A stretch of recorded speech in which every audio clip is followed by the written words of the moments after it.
Some folks call all of Oklahoma City a cowtown, but the heart of the Oklahoma West is down on Agnew and Exchange. That's Stockyards City. And down here, a police officer on horseback looks just right. That's what a group of merchants and the Oklahoma City Police Force thought, so they saddled up a mounted patrol, 3 officers, to ride the Stockyards area on horseback. And it's not just for show.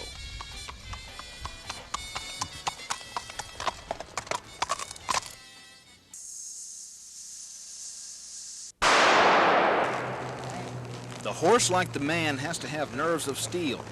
Bill Chestnut, G.W. Davis, and Ron McKinney are spending at least half their days training.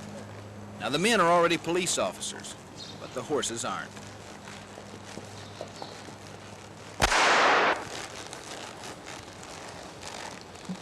When the patrol gets into full swing, the officers and their mounts will be just like any other police units in the city. They've already made several arrests, and one even caught a speeder.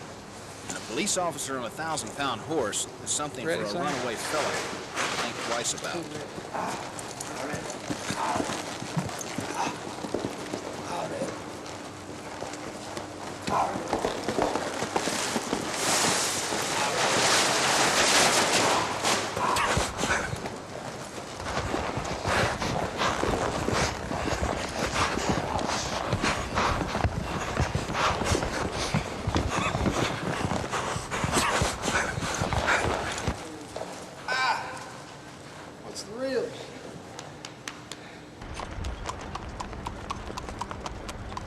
There's no question that the mounted patrol will be a serious weapon against crime.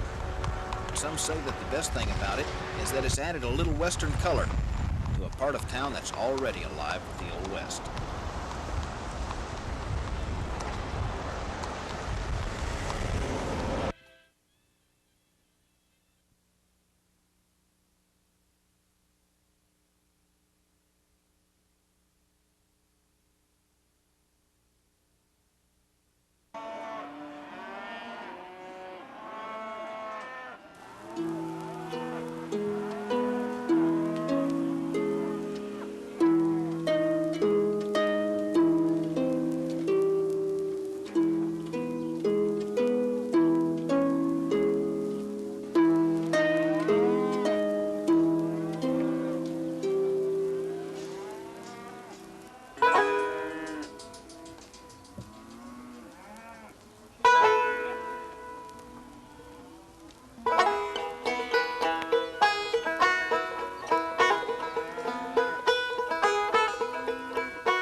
We've gone over the stats, which show what happened in the first half. We haven't gone over the stats. No, that's what she's saying. Coming out of that last break, instead of 2 minutes. Okay, all right, fine. Then That's what I'm saying, though. Is there anything we can pre-tape before that? It's a council of war. They plan to battle time, logistics, human patience, and human endurance. The goal is a television broadcast. The subject, basketball.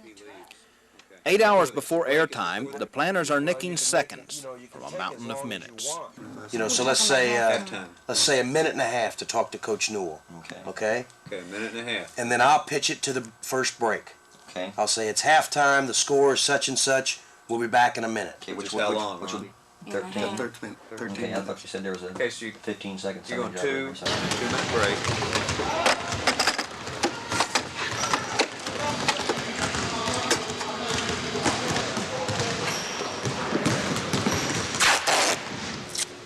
What this crew will do before the evening ends is complicated and more than a little confusing. I won't attempt to explain it all. This is just part of what it takes to get the game to your living room. Are you getting the audio videotape, please? We need a tone. I can't hear him. Clear on the tone, dump it. Can you hear me, Robbie? You can dump the tone. He's not here. Let's Cap 2, please. Bill Mulligan is the head coach at University of California, Irvine. He's in his second year. Real quickly, any changes you'd like to see in the game of college basketball? Well,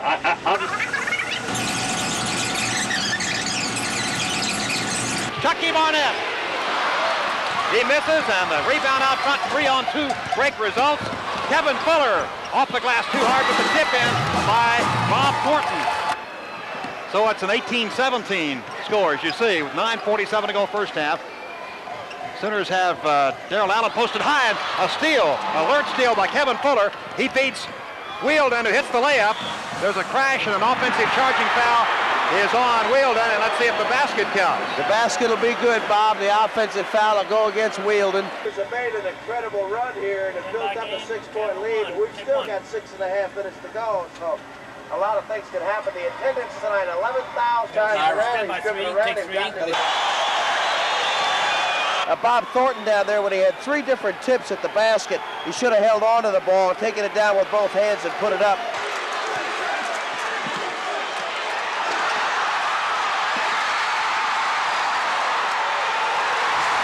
Sparked the team earlier. 9 seconds to go. Bernard Johnson under the free throw line. Has a shot blocked by Tate. Overton to Pierce. And he messes up a layup at the buzzer. The game is over.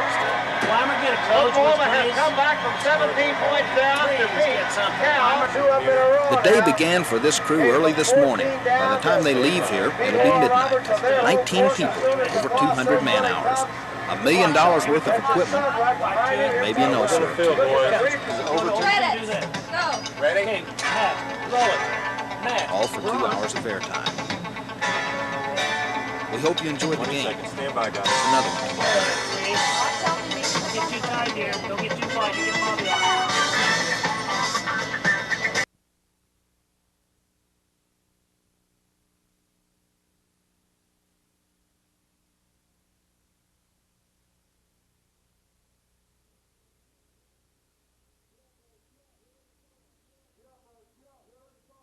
Get up, Rose, get up. Where's Skull? Get up. Make your bunks, get dressed. Uniform of the day is helmet liner and web gear. Give me a formation in 30 minutes, brothers. Get up, everybody get up. Fall out! Oh, go. Left. You get a line, I'll get a pole. You get a line, I'll get a pole. You get a line, I'll get a pole. We'll go down to rock and roll. Give me your left, your right, your left. Give me your left, your right, your left. Hey! When I went through basic at Fort Jackson, South Carolina in 1968, I would look at my drill sergeant, who was Sergeant First Class Moses Carter, and I thought I would like to be just like that man. Good morning, 3rd Platoon. Good morning, Sergeant! Fine day indeed! This damn army's all right! Can you dig it? Can you dig it? Right on! Well, where are you tonight? Why did you leave me here all alone? I searched the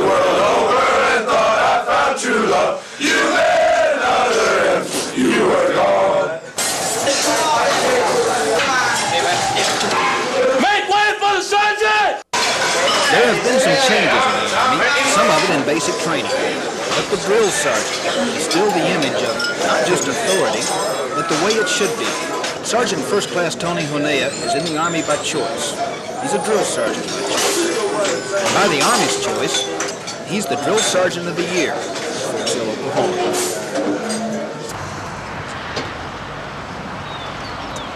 That's right, parade. The Drill Sergeant of the Year represents the best there is of an already elite body of men. This is a partial day in the life of one of the best of the best. Did you shave this morning, Private? Yes, Sergeant First Class Well, Tony, you did not stand close enough to the razor. Get down. 1 Sergeant First Class on 8, 2 Sergeant First Class on 8, 3 Sergeant First Class on 8, 4 Sergeant First Class on 8, 5 Sergeant Class on 8. Private King, at this station you will be tested on the M16. You have 10 seconds to load the weapon, 10 seconds to reduce the stoppage, 10 seconds to clear the weapon. Are there any questions? If there are no questions, it's time to pick up the M16. Go.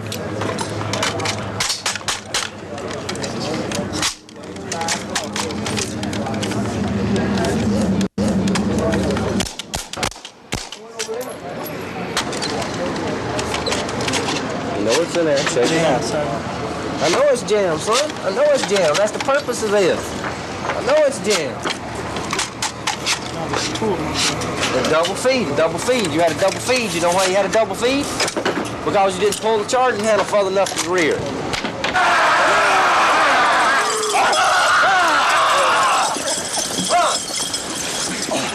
Push up. Clap those hands. Set up. Front. Go. Front. The bouncing ball. The bouncing ball. Spring into the air. Spring well into the air.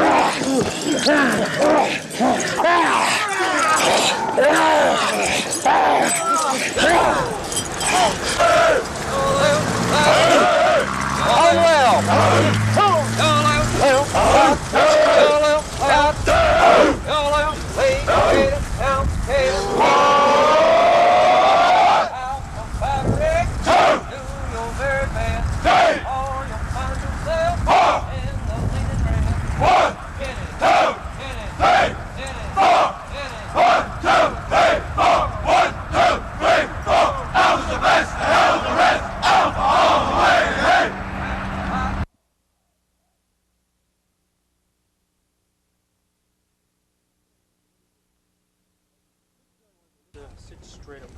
This journal is a little different.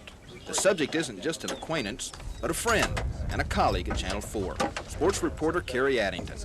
Kerry spent yesterday driving after a dream at the Skip Barber Racing School in Hallett, Oklahoma. The cars are Formula Fords. You don't get in one as much as you put it on. A close fit, a close look at life in the fast lane.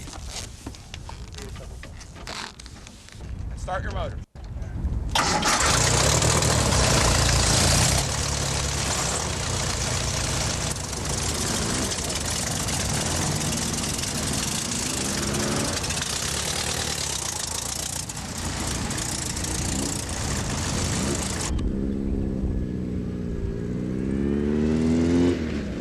The instructors are professional racers.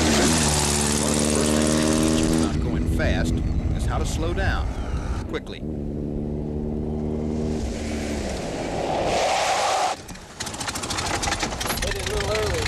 Well, a little bit early, Kerry, and when you lock them up, locking's not bad. That's okay. You see how hard you have to push to lock them up? Just release that little bit of pressure, though. Get them rolling again, all right? And don't come coasting up. And I want, even if you don't come off it to unlock them, squeeze it back down. Get it stopped as quickly as you can. All right. No brakes till the pylon.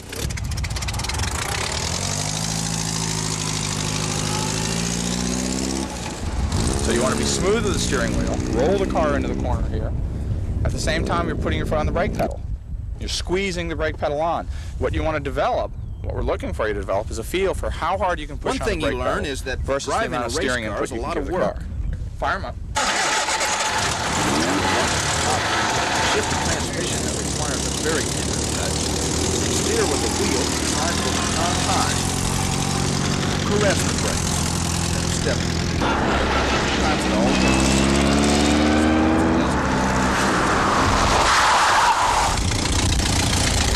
steering, sitting there twiddling the steering wheel and nothing happens. Right. If you had let off the brakes just a little bit, it would have gotten back online and you could have squeezed back in. But you're sitting there doing all that with the steering wheel and nothing happens. You've got to give something up.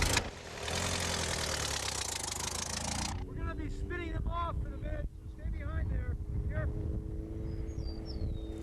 Eventually, the work becomes fun. You learn to straighten curves and even become friends with the brakes. When the instructors see some improvement, they let out the leash. Really good job, bro. A little. Let's go for... See what you can come out at the exit. Be careful, okay? Doing a nice job. Okay, thanks. Be careful. I got it.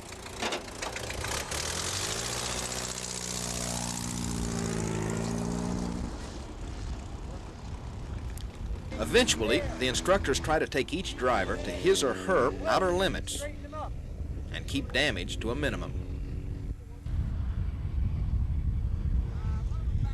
The drivers tell me that the last run of the day around the entire track is sheer pleasure. Finding that the touch of a toe, some precision timing in a turn, can make driving a checkered daydream. I wouldn't mind finding out. You know, besides being a sports reporter, Kerry is a pretty fair photographer. Next time he takes the pictures, I get to drive.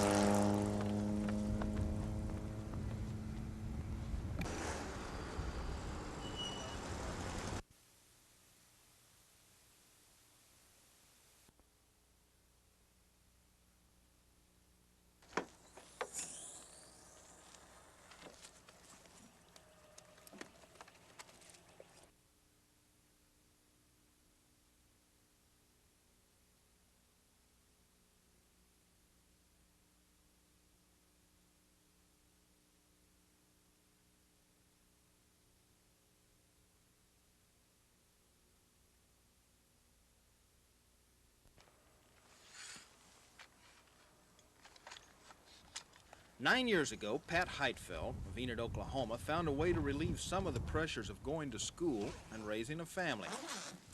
She found a hobby. Today, that hobby, in combination with the energy boom in western Oklahoma, is a full-time profession.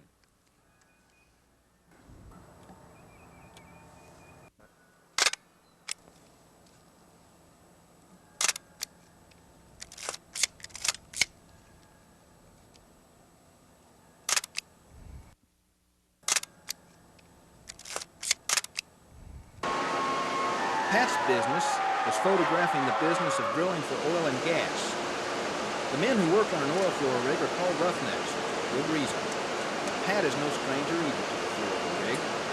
Here, getting the picture is important, but so is staying out of the way, and her. In her business, just understanding the camera is a small part. She also has to understand every aspect of drilling for oil.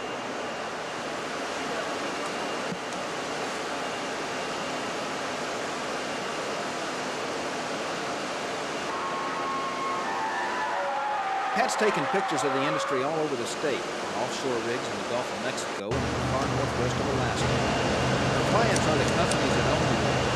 Her pictures are often used in brochures for prospective investors.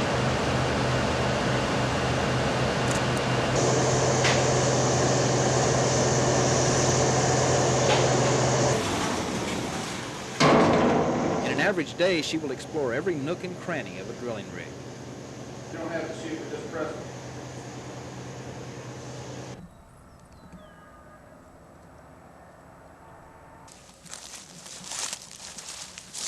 Sometimes the job of finding just the right angle can put you on the other side of the fence from an easy style of life.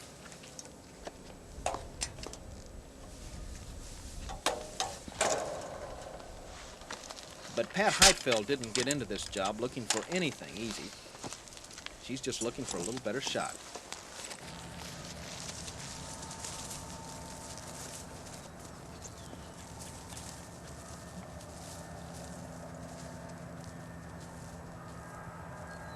All right.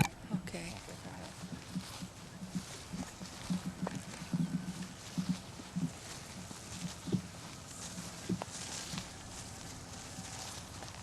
Where you end up.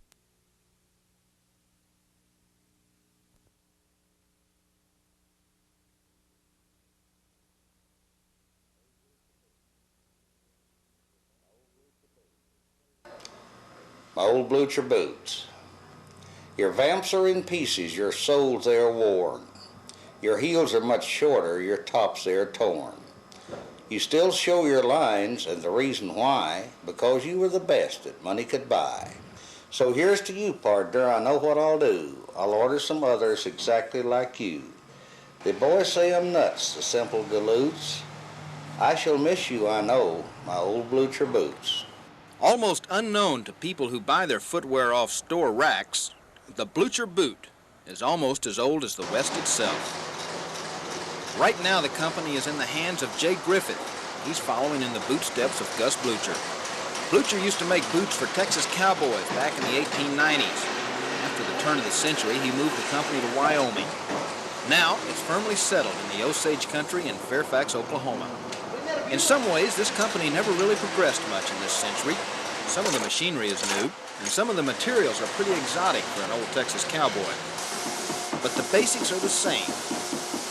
No blucher boot was ever bought out of a store, and anybody that ever bought one is still listed in the books. It would seem that almost anyone that was anyone in the West wore Old Man Blucher's boots, from Tom Mix to John Wayne, with a lot of plain old cowboys in between. Now today, with the help of a little machinery, the people at Blucher are creating a leather-crafted symphony of the Old West.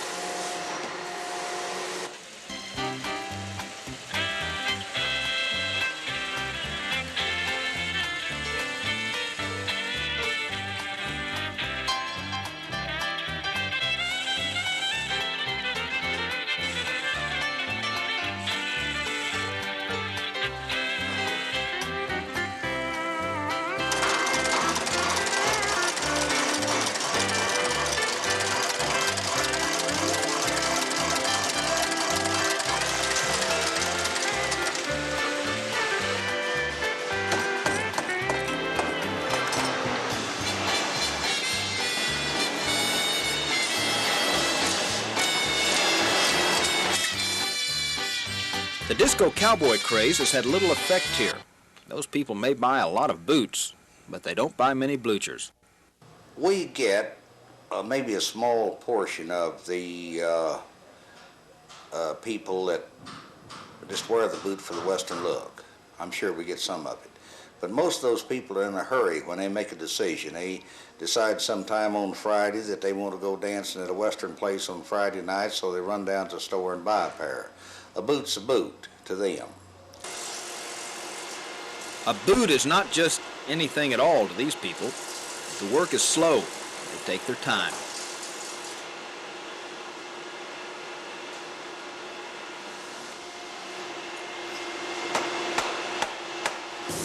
If you want a pair, be prepared to wait 6 months or more.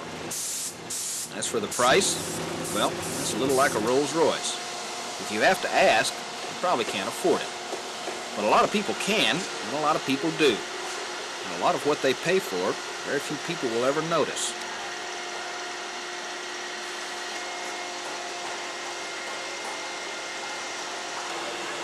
Right now, the workers are turning out 12 pairs of boots a day.